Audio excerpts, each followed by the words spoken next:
जय हिंद साथियों। सभी को जय हिंद। आज मैं बात करने वाला हूँ कि जो युवा हैं, युवाओं का राष्ट्र में, समाज में क्या योगदान है। तो युवाओं का राष्ट्र में, समाज में और जो भी संगठन चलते हैं, कुल मिलाकर के देश में सबसे बड़ा योगदान रहता है युवाओं का। जिस देश के युवा मजबूत हैं, युवा जागृत हैं, वह देश विकास करता है, वह देश आगे बढ़ता है। और किसी भी देश का युवा उस देश का भविष्य होता है, ये बात सब जानते हैं। तो सबसे महत्वपूर्ण होता है किसी भी देश का, समाज का महत्वपूर्ण अंग है, वो है युवा।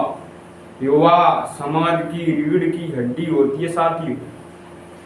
अगर आदमी के रीढ़ की हड्डी टूट जाए तो वो कुछ नहीं कर सकता, मतलब उसको खटिया पे डले रहना है। उसी प्रकार जिस देश के युवा जागृत नहीं है, युवा विचलित हैं, जिस समाज के युवा विचलित हैं, उस समाज का कुछ नहीं हो सकता है। तो समाज में युवाओं का बहुत बड़ा योगदान है। एक तरह से हम ये कह सकते हैं कि युवा का अगर उल्टा किया जाए तो वायु होता है मेरे साथियों।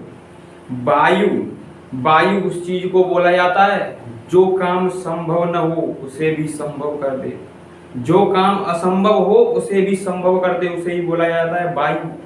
तो इस प्रकार ही युवा, आजकल युवा इतनी जल्दी काम खत्म करने में लगे, जो भी काम मिले उनकी कोई राह नहीं होती साथियों।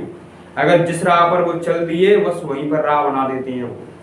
तो अगर युवाओं को कोई काम अच्छा दे दिया जाए, उनका मार्गदर्शन सही किया जाए, तो युवा बहुत कुछ कर सकते हैं। युवाओं के कई संगठन चलते हैं, युवा कई संगठनों में काम करते हैं, युवा समाज में काम करते हैं। आजकल युवा लोकतंत्र में भाग लेने लगे हैं। जिस देश में अगर लोकतंत्र में युवा भाग लेने लगे, समझ लो उस देश का लोकतंत्र सुधर गया। युवा पीढ़ी जो होती है वो एक तो ईमानदारी पर निर्भर होती है, उसमें बेईमानी गलत नहीं होती साथी। वो ईमानदारी सोचता है, ईमानदारी करता है, और युवा निष्पक्ष रहता है।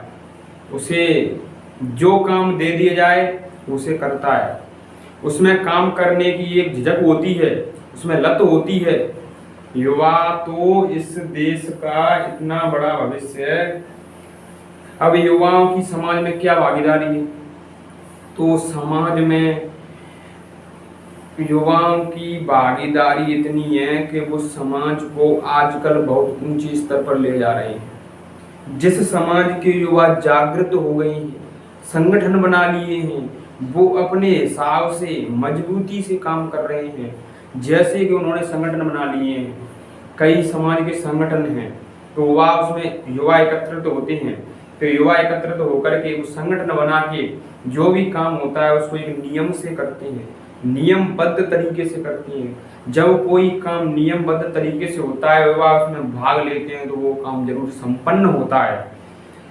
तो युवा जो भी काम करते हैं वो पूरी लगन से, पूरी रुचि से, पूरे हिसाब से, पूरे दिमाग से करते हैं। तो युवा शक्ति देश की बहुत बड़ी शक्ति है साथियों। तो बस मैं यही वीडियो को बंद करता हूँ। जय हिंद।